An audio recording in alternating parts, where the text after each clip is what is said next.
Bom, boa tarde, boa noite. É com muita alegria e com muita paz que eu recebi este convite para nós juntos refletirmos sobre a obsessão, né? Eu estou aqui para aprender.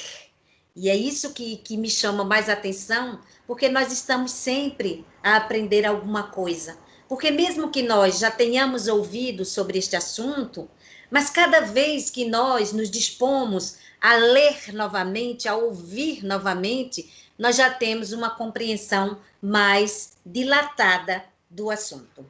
Então, primeiro nós vamos lembrar que no capítulo 14 do Livro dos Médiuns, Allan Kardec diz que, em tese, todos nós somos médiuns.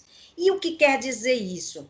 Quer dizer que nós temos um canal aberto de comunicação entre o mundo material e o mundo invisível. Mas vale lembrar também que ninguém constrói uma mediunidade depois que reencarna.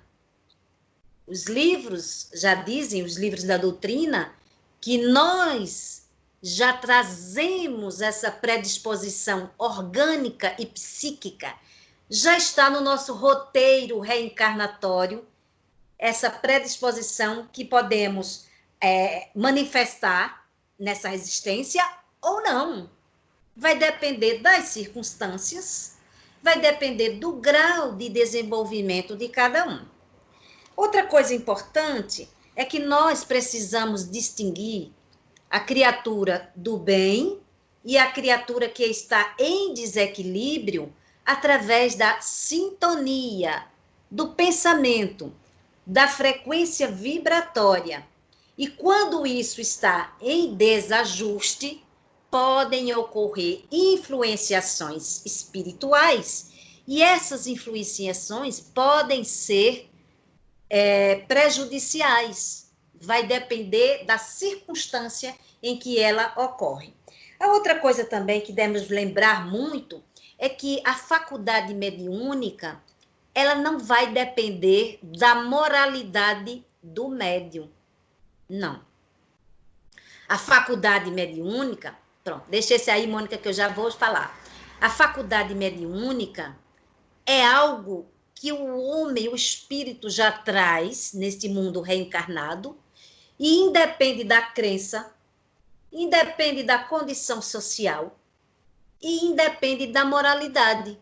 Nós sabemos que pessoas trazem as faculdades mediúnicas que não tem religião nenhuma, porque a mediunidade não é exclusiva do espiritismo.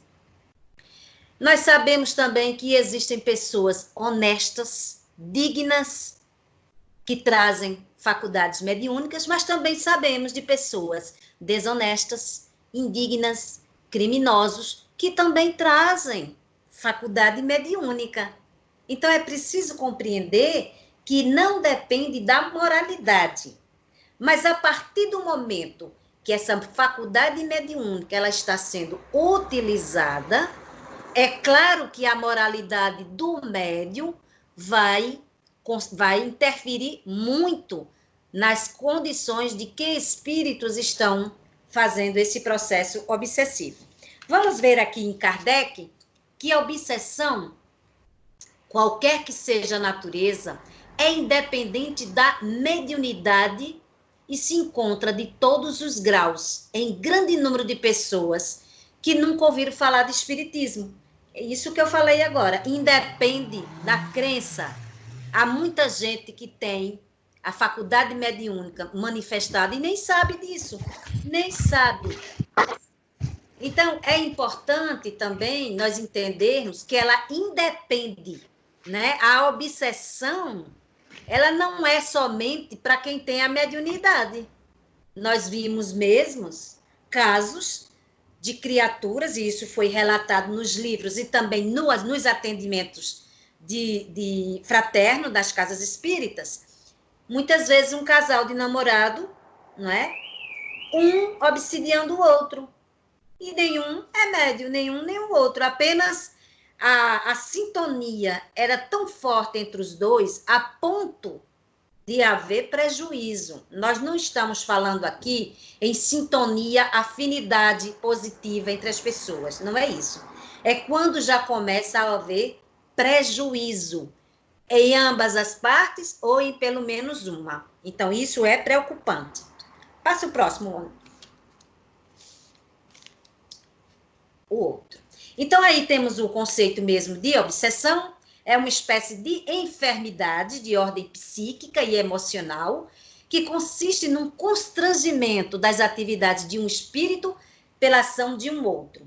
Vamos deixar bem claro que nós não podemos mais, depois que sabemos dos conhecimentos que a doutrina dos espíritos nos oferece, de não mais utilizar aquele termo de dizer assim, um espírito incorporou em fulano, porque a ideia de incorporar é de ocupar o corpo da pessoa. E, na verdade, nós aprendemos que quando existe a comunicação de um espírito mundo invisível com um espírito do mundo encarnado, é pelo pensamento, porque é o cérebro quem é o órgão material que vai captar os pensamentos na mente. Então, o que nós podemos compreender é que o espírito encarnado está aqui, o desencarnado está aqui do lado, e a mente de um está ligado no outro, não necessariamente tendo que ocupar o corpo do outro. Mas isso nós só viemos aprender depois dos ensinamentos da doutrina, porque aí no passado ainda nós estávamos presos a esse termo de incorporação. Passa o próximo aí, Mônica, por favor. E a pergunta, quem são os obsessores? André Luiz nos diz que os espíritos não são donos dos médiuns. E os médiuns são instrumentos voluntários da ação desses espíritos. Nós vamos entender que não podemos compreender isso de que, o espírito é dono de mim, ele faz o que eu quero, o meu guia é dono de mim. Não é dono. Cada espírito é uma individualidade. O que nós chamamos popularmente o meu guia espiritual, o meu orientador, ele não é dono da minha vida. Até porque seria até injusto tudo que nós fizermos e vamos supor que deu errado, não, foi o meu guia quem fez, não fui eu. E onde estaria o poder de decisão? Porque nós temos condições de sermos influenciados. Sim, nós influenciamos, mas também somos influenciados. A partir do momento que nós percebemos que temos o livre-arbítrio, o poder de escolha, nós é quem decidimos se aquela influência vai nos acompanhar ou não. Então, é mais ou menos assim. Então, os espíritos não são donos dos médios. Eles se utilizam da mente do médio para poder colocar em prática o seu objetivo. E por ser obsessor, os objetivos deles são inferiores, são contrários ao bem. Ou é uma vingança, ou é um acerto de contas, ou é porque ele sofre muito e não quer ficar sozinho e quer uma companhia para sofrer junto. Então, assim, há um propósito de aspecto inferior para se estabelecer essa obsessão. Coloque aí o outro, Mônica. Isso aí é só figurativo, é só para vocês perceberem nesse desenho como pode ser representada uma obsessão a uma pessoa que já está com o vício de beber, não é? Da bebida. E nós percebemos que há muitos espíritos que ainda estão muito presos aos vícios terrenos, a esses prazeres falsos, né? Que o corpo tinha necessidade enquanto vida física. Então, quando percebe-se que há uma pessoa com uma tendência muito grande para um vício, os espíritos desencarnados, que também têm ainda esse vício impregnado no seu perispírito, se aproximam. E se aproximam para ver se vão entrar em sintonia. E normalmente encontram espaço, encontram campo, porque é o encarnado quem dá esta abertura. Encontra espaço para que ele possa ali juntos participar daquele vício, porque o vício para o desencarnado está impregnado na sua mente, não é? E muitas vezes o encarnado, no caso aí dessa figura da bebida, o corpo sorve o álcool e a mente já está assim, quase que comandada, já não sabe mais nem o que faz, nem o que diz. Então, isso é um prato cheio para os espíritos que querem colocar o seu plano em ação. A figura ali também mostra outros mais afastados. Tem uma figura aí de um que não comunga com essa vibração, não é? Só para a gente perceber que é assim que acontecem as coisas. A outra aí, Mônica.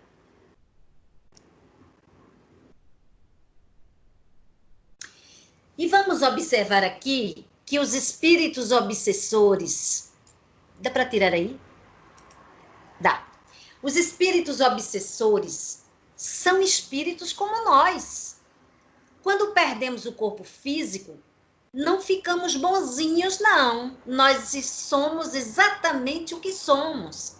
Se desencarnarmos agora, lá no outro plano, nós vamos carregando os afetos e os desafetos que nós temos hoje, né? Nós vamos levando toda a nossa bagagemzinha até o presente momento. Então, não é porque agora que eu desencarnei que eu fiquei bonzinho, eu fiquei agora num nível moral elevado. Não. Como não somos ainda capazes de entender que o mal não se paga com o mal, e sim com o bem, tentamos a vingança contra quem nos fez mal. Triste figura a que fazemos, pois o mal, que verdadeiramente nos faz mal, é o mal que nós próprios fazemos. Isso aí, Chico Xavier também costumava dizer. O maior mal que nós fazemos não é fazer o mal ao outro, é fazer a nós mesmos. Porque quando nós estamos desequilibrados, em sintonias desajustadas conosco mesmo, nosso interior, nós somos capazes de fazer muito mal. Então é por isso que no futuro, o mal que nos fazem recai naqueles que o fizeram e não em nós. E ao contrário da vingança, que nos faz fazer mais mal e ficarmos sujeitos a mais vinganças, é o perdão quem vai quebrar esse ciclo da vingança. Ou seja, eu descubro, depois que eu desencarnei, que eu preciso de um ajuste de contas com alguém. E esse alguém está no mundo material. E eu quero perseguir essa pessoa porque eu não me conformo com o que ela fez para mim. Então, quanto mais eu estou fomentando na minha mente o desejo de fazer o mal, o ajuste de contas ao meu modo para aquela pessoa, mais eu estou contraindo, estou mais agravando a minha situação.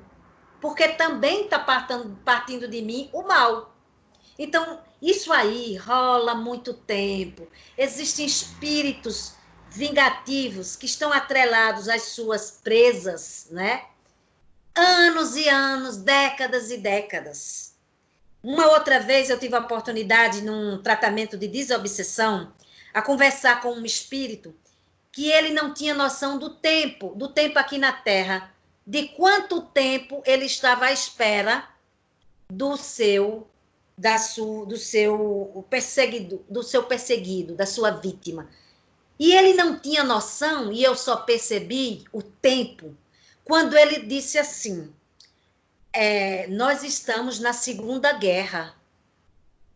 Quando ele falou que o tempo em que ele se encontrava, em que ele estava registrado, era a Segunda Guerra. Ele estava muito lá para trás e ele estava à procura de um companheiro, que era um soldado, que tirou a sua vida. Então, ele estava à procura desse. Então, nós só vamos observar que aquele que realmente persegue, ele fica sem noção, cego da temporalidade, ele não sabe ainda que aquela criatura já está em outra existência, que aquilo que ele descobriu, aquela mágoa, aquela coisa ruim, foi de outras existências, mas para ele é como se fosse agora, porque aquilo está muito aceso dentro dele. Então ele persegue, ele está à procura, e ele não tem condições, quando ele está muito tomado por essa vibração negativa, ele não percebe que cada um de nós tem a oportunidade de um recomeço. E cada recomeço, né?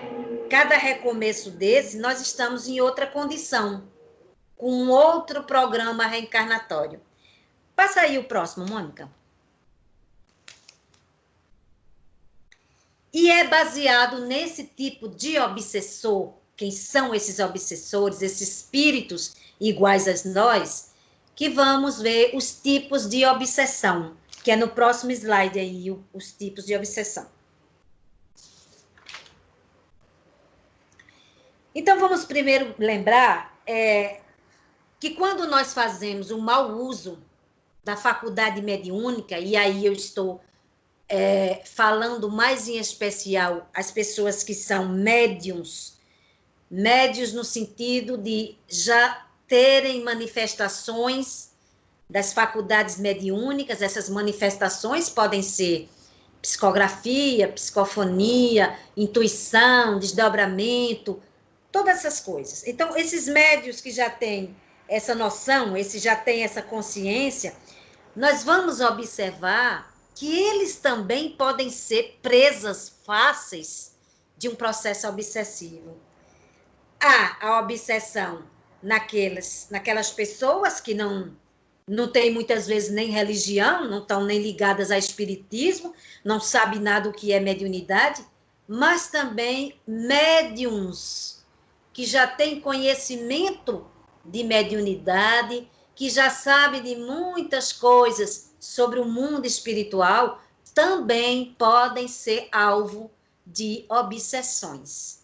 Nós sabemos que existem hospitais no mundo espiritual só com médios que faliram, que abraçaram o compromisso da mediunidade, mas sem ser com o propósito do bem. Então, esses também são socorridos no mundo espiritual porque se encontram em situações muito dolorosas. Então, aqui nós vamos ver a obsessão, ela pode ser de encarnado para encarnado. Eu dei um exemplo daquele casalzinho de namorado, que um respira o ar do outro, sabe? Eles nem percebem isso. O desencarnado para o desencarnado também ocorre muito no mundo espiritual, e principalmente nas zonas umbralinas de baixo padrão vibratório, um espírito obsidiando o outro, lá no mundo espiritual. Também nós vamos perceber de encarnado para desencarnado. Por exemplo, meu tio faleceu, desencarnou, mas eu gostava muito dele. Então eu estou aqui no mundo material e não paro de pensar, e fico chamando ele, e fico querendo isso, e fico cobrando dele isso. E se foi um desafeto meu que morreu, aí é que eu faço, eu não vou deixar sua alma em paz. Ou seja, é uma obsessão de encarnado para desencarnado. E temos o contrário, que é o mais comum, é do desencarnado para o encarnado.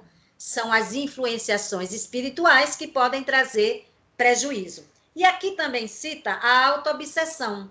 É uma coisa que nós mesmos vamos construindo isso em nós, né? Essa autoobsessão, essa coisa tão prejudicial a partir do momento que nós não nos amamos, o autoamor, o autoconhecimento. E se nós recusamos isso e não cuidamos da nossa casa interior, nós poderemos, sim, entrar num processo de autoobsessão.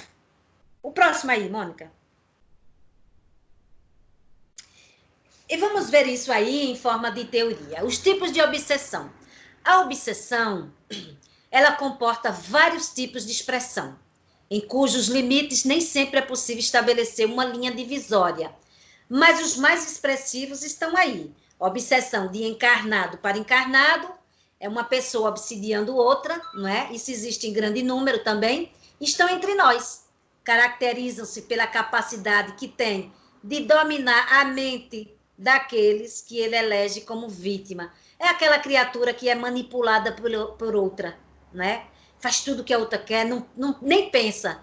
É tudo que a outra pessoa diz, conforme diz, segue ali a cartilha. Então, este domínio mascara-se com os nomes de ciúme, inveja, paixão, o desejo de poder, o orgulho, o ódio. E muitas vezes é tão sutil a maneira disso agir que a outra pessoa até justifica, não, ele faz isso tudo porque ele me ama, não é? Ele está me protegendo, mas muitas vezes a inveja é tão grande, o que nós chamamos popularmente, né, de mal olhado, aquele olho ruim, aquela inveja, e a pessoa está ali, ó, comandada pelo outro, só faz o que o outro quer.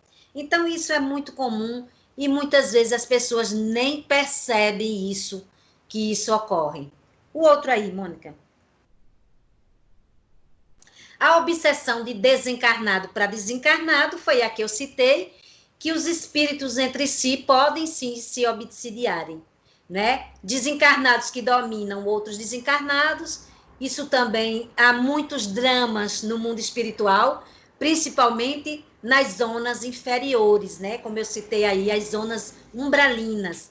Então, por exemplo, espíritos endividados e compromissados entre si e que já se encontram, né, em situações tenebrosas, de mesmo padrão vibratório. Então, eles vão para uma mesma região, obedecem pela sintonia, pela afinidade, pela atração, e eles se fixam aí em locais determinados, como aqui diz, cidades, colônias, núcleos, enfim, locais de sombras e trevas.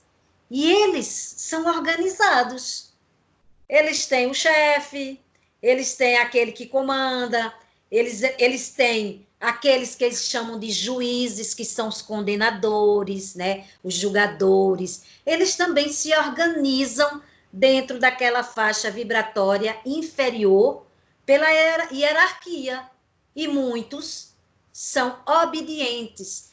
Já ouviram falar no que chamamos, quando nós estamos fazendo assistência à desobsessão, deles dizerem assim, eu sou um pau mandado. O que é um pau mandado? É um espírito que obedece a outro, porque eles têm uma hierarquia. Isso também acontece muito nas zonas inferiores. Passa a próxima, Mônica.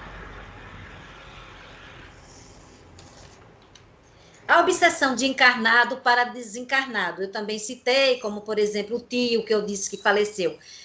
Expressões de amor e amor egoísta e possessivo por parte daqueles que ainda estão na carne, né? O meu noivo morreu de acidente, era a pessoa que eu mais amava na vida. Então, isso pode criar uma fixação mental de mim para ele, que já está lá no outro lado. Então, essas emissões mentais constantes de dor, de revolta, de remorso, de desequilíbrio, elas acabam construindo uma obsessão. É uma inconformação, é um desespero, porque aquela criatura não está mais aqui, aquele ente querido. Isso torna-se uma aflição grande a ponto de atormentar aquele que já partiu. Isso é muito comum, principalmente quando o sentimento que domina o encarnado é o ódio e a revolta. Isso é terrível mesmo. Vai o outro, Mônica. A obsessão de desencarnado para encarnado, que eu falei que é muito comum, não é? Quando nós estamos fazendo o tratamento de desobsessão, isso é mais comum acontecer. É o tipo de obsessão mais conhecida, que é o domínio de um desencarnado sobre alguém que ainda vive no plano físico. E as causas são várias. Por exemplo, amores exacerbados, ódios, dominação absoluta, fanatismo, avareza, morbidez ciumenta, a má distribuição de valores e de recursos financeiros. Então, assim, paixões políticas, isso aí é terrível, né? A ganância pelas coisas materiais, pelas heranças. Então, tudo isso aí atira aquelas criaturas que estão nessa sintonia a muitas vezes a loucura. Elas muitas vezes acabam por causar nelas mesmas enfermidades terríveis, loucuras, são capazes até levar o outro ao suicídio, ao crime. Então, isso é terrível mesmo. Isso aí, quando está num grau bem elevado, e nós vamos falar aqui desse tipo de obsessão. O próximo aí, Mônica. A obsessão recíproca é quando almas afins voltam para cultivar uma convivência amiga e fraterna, mas que essa característica da reciprocidade, ela passa a muitas vezes a ter uma comunhão de pensamentos e de vibrações. Ele diz aqui que isso ocorre muito com os encarnados que se unem pelo amor desequilibrado. Sabe aqueles relacionamentos doentios, cegos, mergulhados num egoísmo a dois, perturbador. Então, esses relacionamentos, via de regras, muitas vezes terminam em tragédias. Muitas vezes terminam em tragédias. Quando nós dizemos assim, mas eles tinham uma comunhão, uma afinidade de pensamento, um amor, mas era um amor possessivo, doentio. Então, isso aí, muitas vezes, ocorrem crimes por conta disso. Aquela história que a justiça, o direito, né, a justiça, a ciência jurídica, diz assim, crime passional. Foi movido por uma paixão. Eram tão amorosos uns com o outro, mas... Então, assim, não é saudável uma coisa dessa.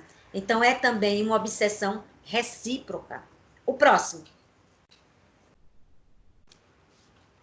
A autoobsessão, como eu falei, são aqueles espíritos que são espíritos com maldades, né? Eles se acham até inocentes nessa história, mas são estados doentios que derivam do próprio. O próprio espírito é quem está causando a sua obsessão. E não raramente é incalculável o número de pessoas que vão para os consultórios de psiquiatria, né? Que muitas vezes vão às casas espíritas, procurando a cura para os seus males. Muitas vezes eles dizem assim, que eles estão com problema de saúde, que eles estão sentindo que estão sendo perseguidos, que eles criam na sua mente coisas que não existem. Mas como as obsessões é muito a repetição da mesma ideia, que é até um processo por hipnose, nós vamos nos convencemos de que aquilo existe mesmo. Nós criamos aquela condição, aquela enfermidade. E muitas vezes é o doente imaginário, vítima de nós mesmos, nos atormentamos, nos flagelamos, não nos perdoamos, e a gente fica numa situação de que a gente não presta, que Deus não nos ama, a autoestima nossa vai lá para baixo, porque a gente não se gosta e a gente inventou doenças nas nossas mentes e acreditamos nelas. Então, os consultórios estão cheios também disso, as casas espíritas também recebem criaturas com essas, vamos dizer, enfermidades, né? E não existe medicamento mesmo para isso. É preciso disciplinar e cuidar da mente, do padrão vibratório dos nossos pensamentos para expulsar essas coisas que nos prejudicam muito. Vamos ver aí o próximo. Aí nós vamos perceber que as principais obsessões, elas foram classificadas por Kardec no Livro dos Espíritos como obsessão simples, fascinação e subjugação.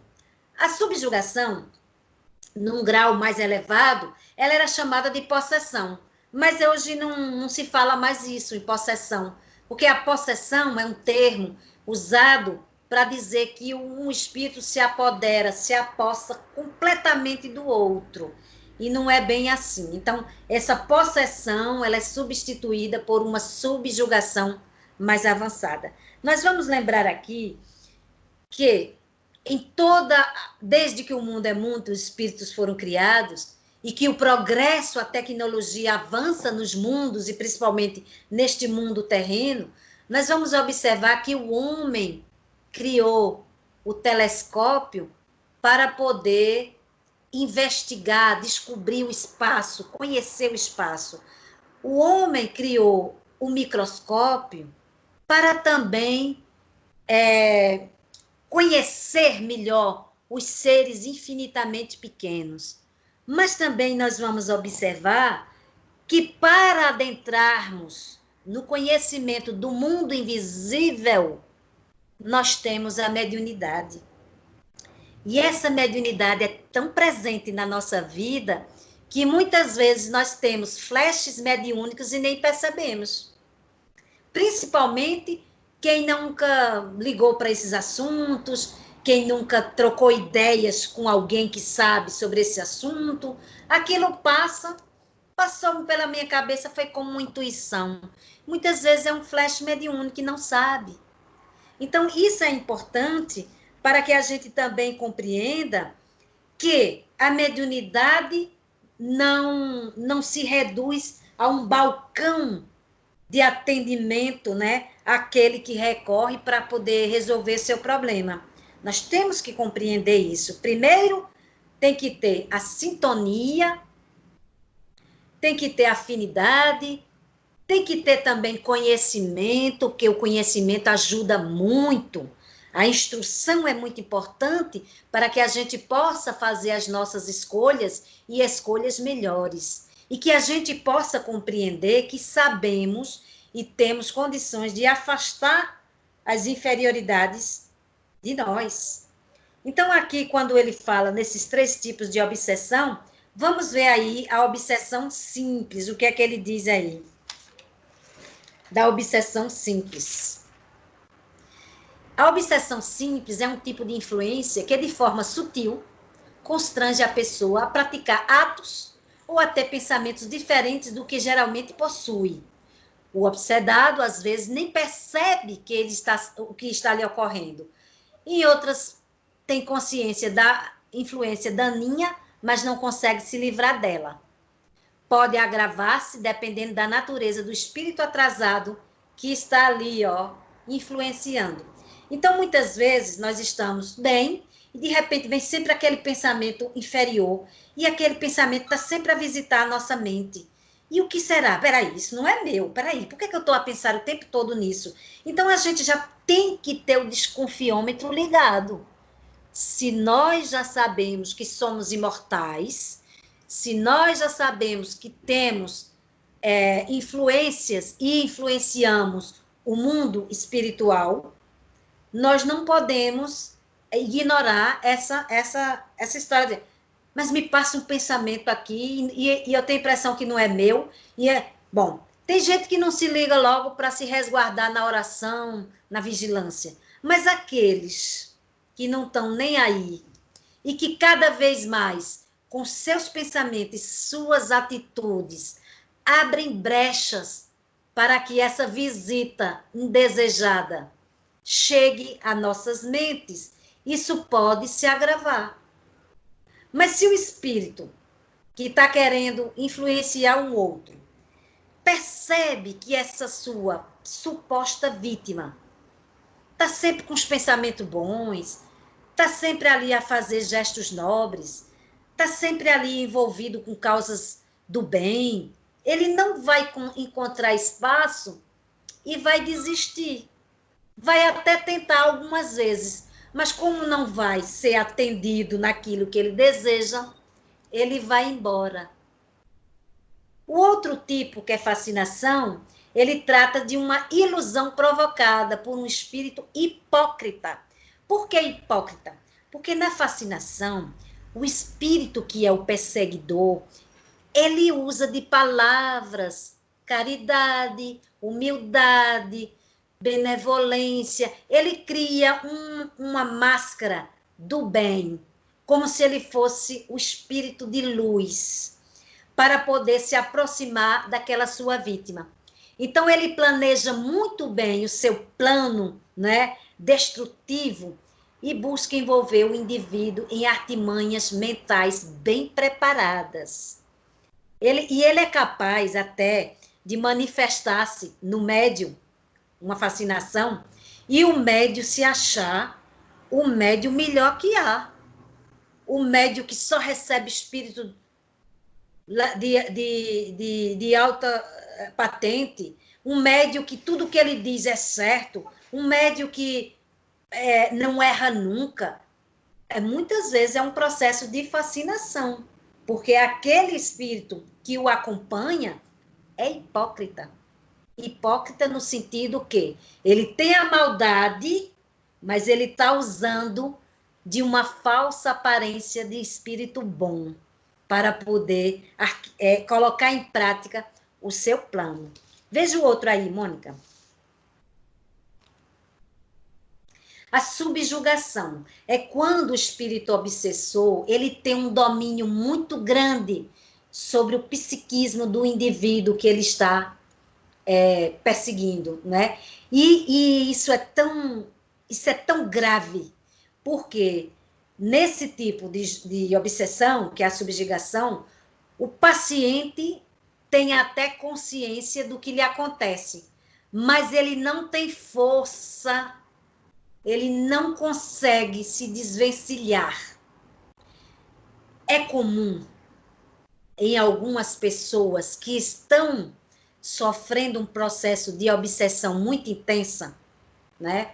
E se eles trazem alguma enfermidade, como por exemplo, a epilepsia, o espírito perseguidor se aproveita daquela situação. É terrível. Não quero dizer que as pessoas que tenham epilepsia, elas estão sendo subjugadas, não é isso. Eu estou falando o contrário. Muitas vezes, por se tratar de um espírito que nesta condição está apresentando uma enfermidade, mas ele é um espírito, e em outras existências, ele também teve seus adversários, contas a prestar, e muitas vezes o perseguidor que está à procura dele o encontra. E quando o encontra, ele está num corpo diferente, mas ele traz uma enfermidade. E quando ele traz uma enfermidade que ele não tem o domínio, o obsessor se aproveitam disso. Então é terrível também as loucuras nos manicômios. Quem é que já não viu falar isso? Que os médicos, muitas e muitas vezes, para controlar os ataques daqueles loucos, ministram sedativos, remédios para controlar. E muitas vezes, quando chegam ali os loucos, são criaturas vítimas de obsessões graves. Mas aquilo é tão intenso e tão repetitivo que o corpo, a mente, né, o corpo físico já está impregnado pela enfermidade. E se já está no corpo material, tem que ser cuidado com o remédio do mundo material. Então, isso é terrível porque há muitas situações dos manicômios, né? Onde eram processos mediúnicos, processos obsessivos e que era tido por aqueles que não conheciam isso como loucura, né?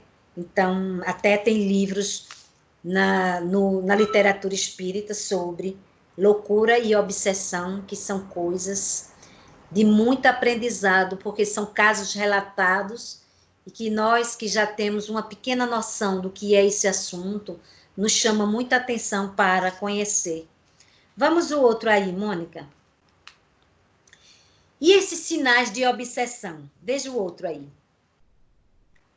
Os sinais de obsessão, eles variam muito, porque eles podem ser pessoas que estão sempre com sonhos ruins, que nós chamamos de pesadelos, né? São esses pesadelos frequentes, ou está nos induzindo a algum vício desse mundo aqui.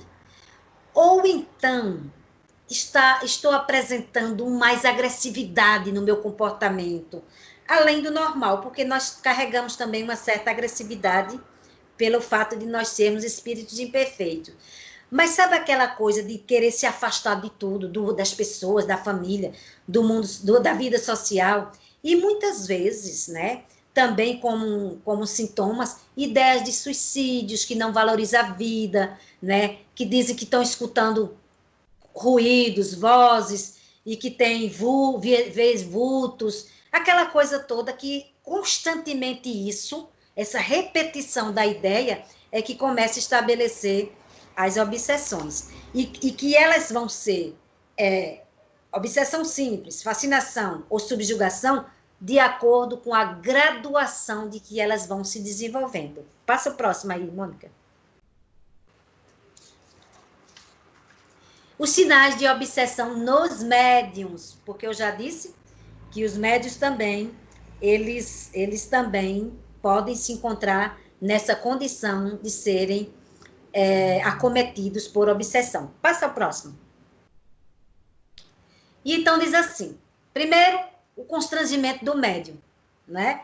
Muitas vezes o médium diz uma coisa tão absurda que a outra pessoa que escuta fica, né? Então, assim, e o próprio médium, quando está obsidiado, ele acha que não falha nunca.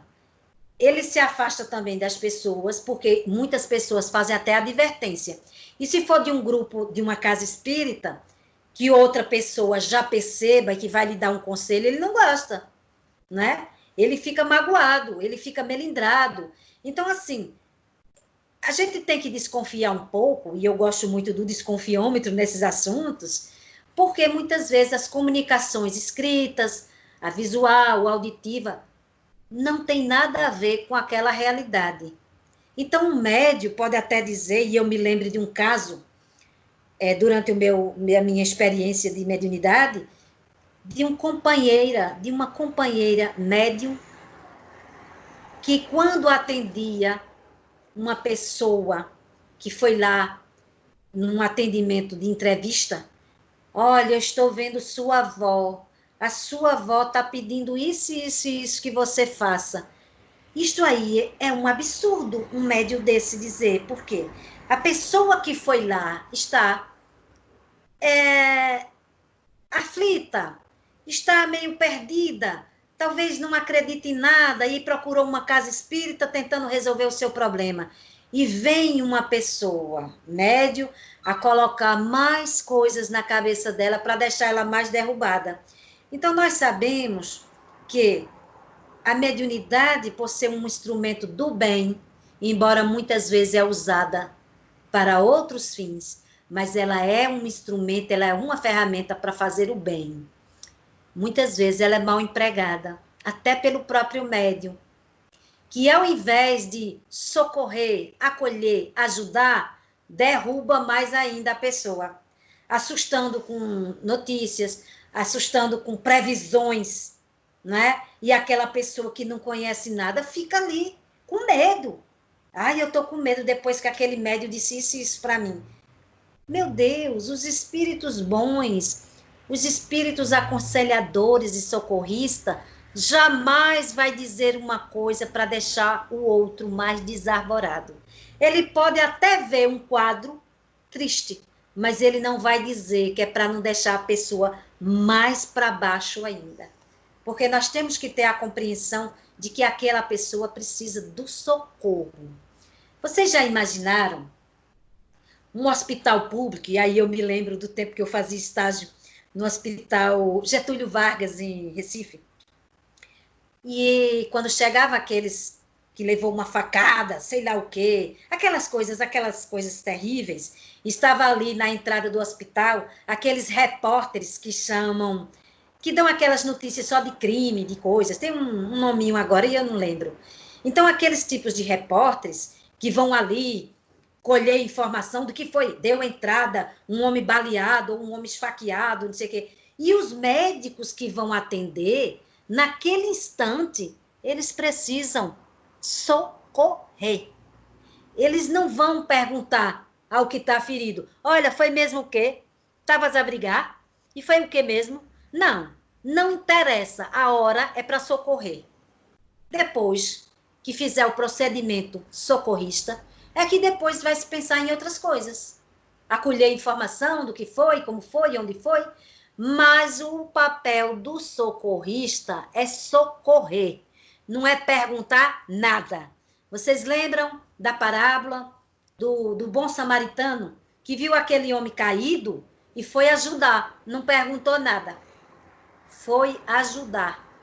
Então, é exatamente isso.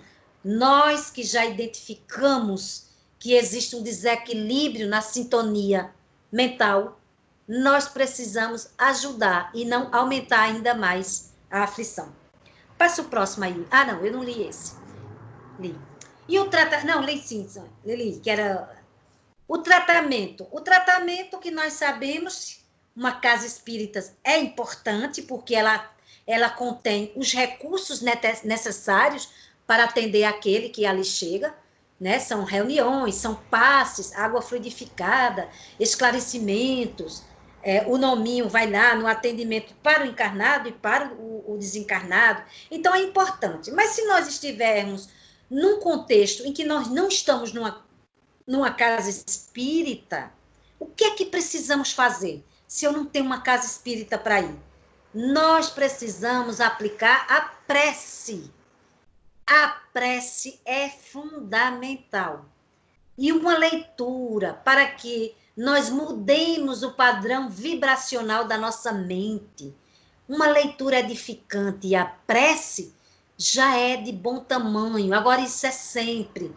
Porque esse tratamento é de colherzinha em colherzinha. Não é com uma vez, com duas que a coisa vai acontecer. Não. E nós sabemos também que no processo obsessivo, não só é cuidar do obsessor, é também cuidar do obsidiado. O obsidiado tem que manter-se numa harmonia mental, tem que fazer suas orações, tem que ter boas condutas, a sua moralidade é importante para poder afastar aquele que está com a sua sintonia diferente, contrária. Então, isso tudo é importante porque nós precisamos compreender que nessa história toda, a terapia do amor é altamente importante e ensinada por Jesus. Ele nos ensinou que a libertação do obsessor é através do amor. Porque através do amor nós podemos esclarecer, nós podemos socorrer, nós podemos amparar, nós podemos oportunizar aquela criatura a se melhorar e a ter uma nova atitude, uma renovação dos seus pensamentos e atos. Então, isso é muito importante. Que maravilha nós sabermos que espíritos socorristas visitam as zonas umbralinas de sombras para perceberem qual daqueles ali já está em condição de ser resgatado para um local melhor, de padrão vibracional melhor, para que ali ele afaste totalmente aquela ideia de perseguição. Então, a caridade é sempre o mais nobre pensamento a todas essas criaturas, porque hoje eu posso estar sendo o obsessor, amanhã o obsidiado e vice-versa. Mas seja qual for a condição de desequilíbrio que nós venhamos a apresentar, somos espíritos e somos filhos de Deus. E Deus quer o melhor para todos nós. Não faltam assistência aos espíritos que estão em desequilíbrio, não faltam. Apenas o tempo demora mais para aquela criatura saírem dessa condição, por conta das suas próprias imperfeições, por conta daquela sua resistência de não querer abrir mão, de não querer ser humilde, de estar ainda muito envolvido no egoísmo, no orgulho, na ganância, no ódio. Então, isso é que faz exatamente os processos de obsessões se instalarem em qualquer um de nós. E é isso que nós tínhamos que falar muito rápido, porque é um assunto muito longo, mas que poderia caber em outras oportunidades, mas que é altamente importante que, primeiro, não tenhamos medo, não é para ter medo. Segunda coisa, somos espíritos imortais. Terceira coisa, nós temos assistência amorosa do alto. Agora, é preciso que nós conectemos esse canal através da nossa mente, do nosso coração.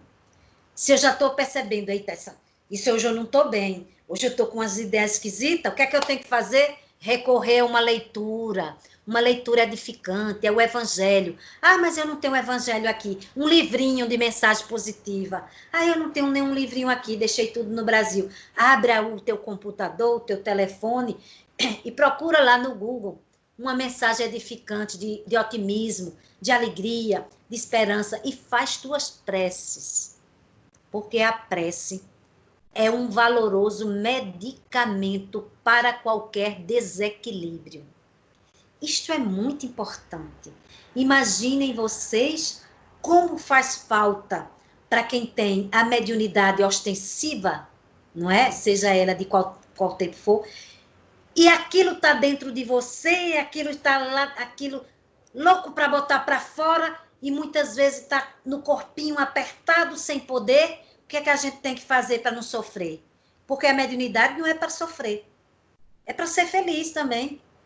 Nós temos que cuidar da nossa casa mental para que essa mediunidade seja aproveitada com as coisas boas, para levar o socorro, para levar a esperança, para levar o otimismo, para quando a gente encontrar um aflito desarvorado com um processo de obsessão, acolher e orientar, ajudar a cuidar. Isso é que é importante, porque isso tudo é o amor de Jesus. Tá certo?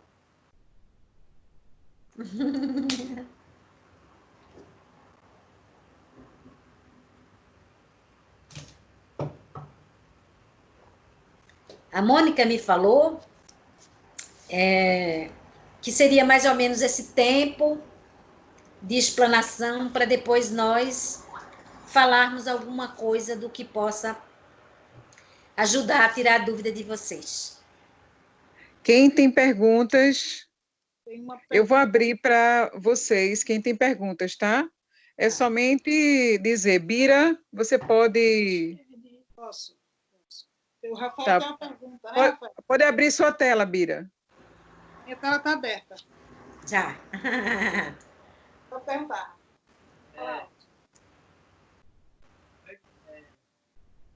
Rafael, a pergunta é assim, você diz que tanto para quem é mau caráter quanto bom caráter, a pessoa pode vir com a mediunidade. Esse dom, vamos dizer assim, dom, seria... Eu falo às pessoas que veem mesmo e ouvem espíritos. Esse dom seria meio que aleatório, alguma coisa assim? Testar a pessoa mau caráter ou para testar a pessoa em bom caráter? Bira, explica melhor aí o que ele quer dizer. Eu sei que é o dom da mediunidade que ele quer saber. Ele quer saber o caráter dessas pessoas. Ele quer saber... qual foi mesmo no final que tu falou? Se é meio que aleatório. Se é aleatoriamente. Porque tem algum pré-requisito, mesmo a pessoa sendo negativa, mau caráter, ela recebe o dom por esse ou esse motivo. Olha, veja bem. Entendi. Porque eu acho que quem é mau caráter não deveria. Mas como eu disse assim, eu compreendi. Como eu disse assim, nós somos espíritos. Pronto. E Allan Kardec diz que, em tese, todos nós somos médios, porque somos intermediários de um mundo com o outro. Pronto. Isso é certo. E quando fala-se nisso, Não é que Deus diz assim, olha, a mediunidade vai estar em fulano que é bom, mas não vai estar em fulano que, vamos supor, é criminoso. Não. A mediunidade, ela independe da moralidade do espírito. Por isso que também no mundo do crime existem muitos médiuns intuitivos que é até ali que eu vou me dar bem e vai. Por quê? Existe uma pleiade de espíritos que se comprazem dessa vibração ruim, que ajudam, que incentivam a cometer o mal. Certo? Existe reuniões de espíritos que são inferiores, né, não esclarecidos, que arquitetam planos para poder agir naquela circunstância usando quem? Usando criaturas que já têm a moralidade lá embaixo. Fica mais fácil para eles, para poder eles incutirem as ideias deles naquelas criaturas e aquele plano aparentemente dá certo. E existem também, o contrário, pleiades, reuniões de espíritos do bem, já esclarecidos, que já têm o bem como grande propósito, que ajudam grupos de espíritos encarnados a promoverem o bem. E pode até me perguntar, mas espera aí, os espíritos bons não têm força suficiente para neutralizar a ação do mal? Nós vamos compreender que a todos nós, Deus nos deu o livre-arbítrio, a possibilidade de escolher. E como somos espíritos imperfeitos, nós precisamos, nós mesmos, promover esforços para nos melhorar e não chegar um espírito bom. Olha, fulano, eu vou melhorar a Maria José. Eu gosto dela, eu vou promover que ela seja boazinha. Não é assim. Qual é o meu mérito? Qual foi o meu esforço de combater aquilo que eu tenho de inferior? Não. Então, assim... Do lado com os dois dedos, talvez. Tá tudo bem, Bira? Sim, sim. Dá para ouvir bem o que eu falo? Sim, sim, sim. Então, assim, é por isso que o mundo ainda está nessa conturbação, porque existem espíritos de má índole, muitos, que não querem dar o braço a torcer, querem continuar nos padrões vibratórios inferiores. E todas as zonas umbralinas, que são chamadas de trevas, né? São regiões no espaço, elas são visitadas por equipes socorristas, que vão lá observar, através da percepção que eles têm, de observar quais são os espíritos que realmente já estão querendo se modificar. Quem aqui observou aquele filme Nosso Lar? Alguém já viu aquele filme Nosso Lar? Sim, sim. Tem uma passagem lá que quando o André Luiz vai parar nas zonas umbralinas e ele se depara com muito espírito perturbado, loucos, vingativos, que estão ali mergulhados naquela lama, ele observa que vão chegando assistentes e até com uma outra cor de roupa, com luz, para visitar as zonas umbralinas. E ele fica sem entender por quê. É que aqueles espíritos que são socorristas vão visitar as zonas umbralinas para ver se já tem alguns deles que já estão em condição de, pelo menos um pouquinho, querer se melhorar e sair dali. E eles percebem. E nessa passagem do filme, tem uma criatura que se finge de que é bom, estou arrependido, me ajude, e não está. Por quê?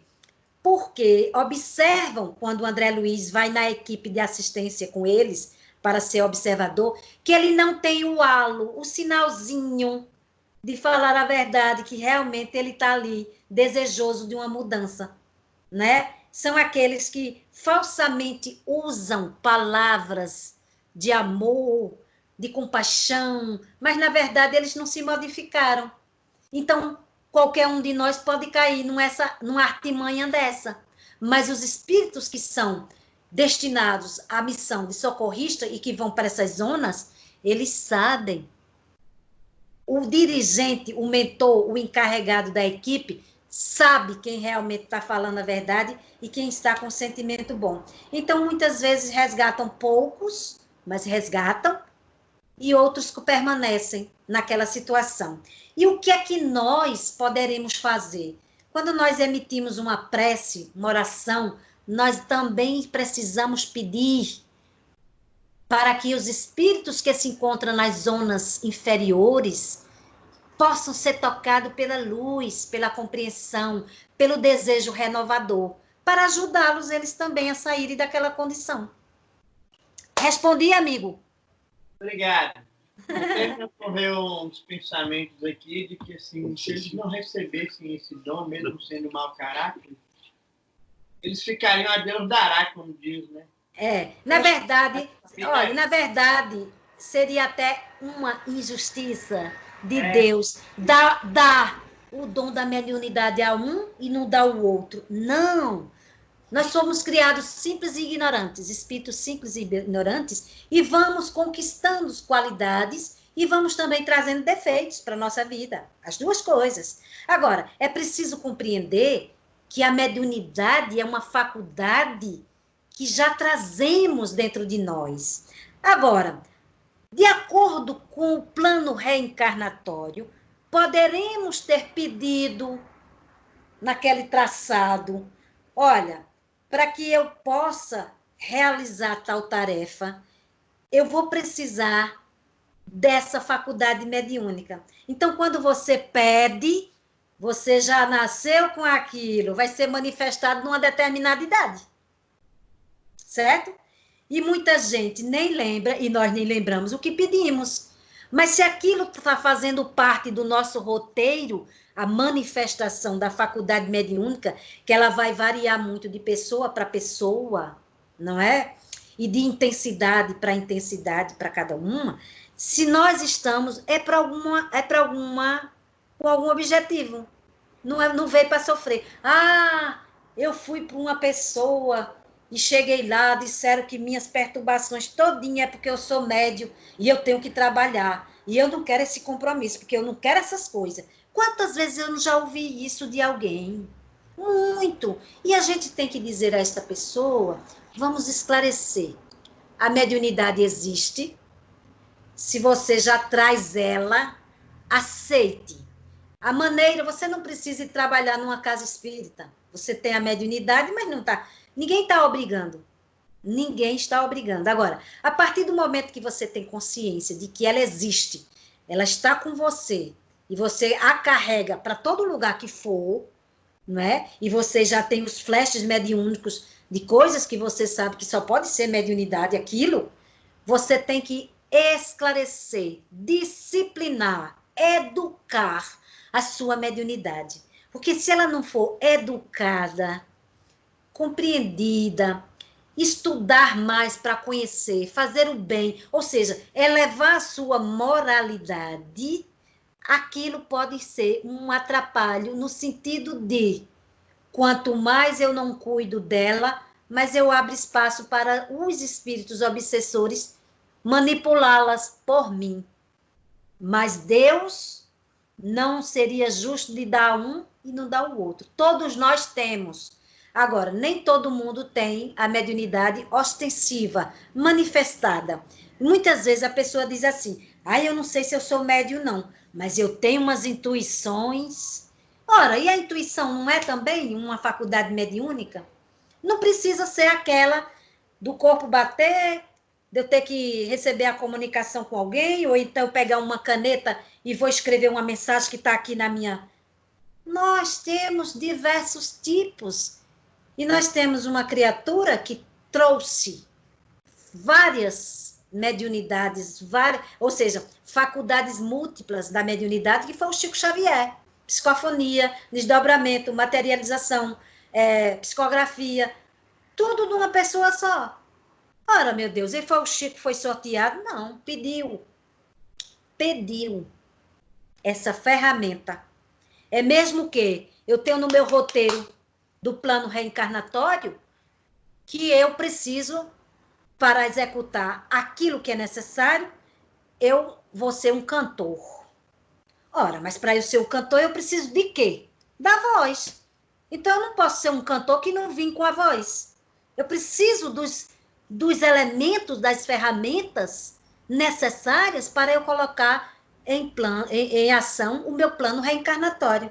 Então, a mesma coisa é isso. A manifestação mediúnica é para uns, não é tanto para outros, mas todos nós temos, sim, essa faculdade.